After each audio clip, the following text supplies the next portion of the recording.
দুই বোনে মিলে বিয়েতে কি গিফট দিব তাই কিনতে যাচ্ছি আজকে। আমরা তো একদমই কনফিউজড কি গিফট করব। অনেক কিছুই প্ল্যান করলাম কিন্তু কিছুই মিলাইতে পারলাম না। তাই ভাবতেছি দোকানে যে যেটা পছন্দ হবে সেটাই দিয়ে দিব। যদিও অনেক দামি বা বেশি দামের গিফট কিনবো না, সাধ্যমতো যা হবে তাই দেওয়ার চেষ্টা করব, যেটা সবসময় ব্যবহার করতে পারবে। ভ্যান দিয়ে খেয়াঘাটে চলে আসছি। পানি একদমই শুকাই গেছে, তাই এখন অনেক দূরে হেঁটে যেতে হয় নৌকার জন্য। কিন্তু উপরে থেকে সরাসরি নৌকায় ওঠা যেত, কিন্তু এই সময়টাতে পানি একদমই থাকে না। এসে দেখি নৌকা উপরে চলে গেছে, তাই কিছুক্ষণ সময় দাঁড়িয়ে থাকতে হবে। 3-4 মিনিট দাঁড়িয়েছিলাম আর নৌকাও চলে আসছে। এখন আমরা সবাই নৌকাতে উঠবো।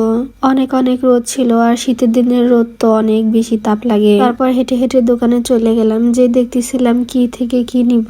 দোকানদারও একের পর এক জিনিস বের করে দিচ্ছিল। তোমার গ্লাস সেট দেখালো, তারপর দইয়ের সেট দেখাইলো। এগুলো তো একদমই ছোট হয়ে যায়, আর বিয়ে বাড়ির জন্য কেমন দেখায় এগুলা কিনলে। তাই ভাবলাম শুধু গ্লাস সেট না নিয়ে জগ গ্লাস সেট একবারই নেওয়া যায়। কিছুই আর পছন্দ হলো না, হলেও অনেক দাম বেশি, তাই এটাই নিয়ে নিলাম। এখন এটাকে র্যাপিং করে দিচ্ছে। র্যাপিং এর কাগজটা উল্টা ভাবে লাগিয়ে দিতে বললাম, কারণ হ্যাপি বার্থডে লেখা ছিল। এতে যাবো বিয়ের দাওয়াত, সেখানে যদি বার্থডে এর কাগজ থাকে তাহলে কেমন দেখা যায়। র্যাপিং এর কাগজটা উল্টা পাশে মনে হয় ভালো লাগে দেখতে বেশি। তো যাই হোক, আমাদের কেনাকাটা শেষ, এখন আমরা চলে যাচ্ছি। চলে যাওয়ার সময় আমার মুরগির জন্য কিছু খুদ কিনে নিলাম, আর বাড়ির জন্য কিছু কেনাকাটা ছিল, তাই সেগুলাই এখন কিনে নিচ্ছি। এগুলো কেনা শেষ হয়ে গেলেই চলে যাব।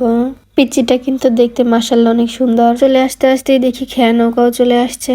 ভালোই হলো যে দাঁড়িয়ে থাকতে হবে না। যে জগটা গুড়া সাবানের সাথে ফ্রি দিয়েছে, জগটা দেখতে অনেক সুন্দর, তাই গুড়া সাবানও কিনে নিয়েছি। দেখে হাঁসগুলো কি সুন্দর নদীতে গোসল করতেছে। তো নৌকাও চলে আসছে, এখন আমরা নেমে গেলাম সবাই। তারপর আস্তে আস্তে সামনে যে আমরা গাড়িতে উঠে যাব। আগে তো পুরো রাস্তায় হেঁটে যাইতে হইতো, এখন আবার গাড়ির ব্যবস্থা করা হয়েছে, রাস্তা হয়ে গেছে। যাই হোক, ভালো থাকবেন সবাই, আমার নতুন পেজের সাথেই থাকবেন। আল্লাহ হাফেজ।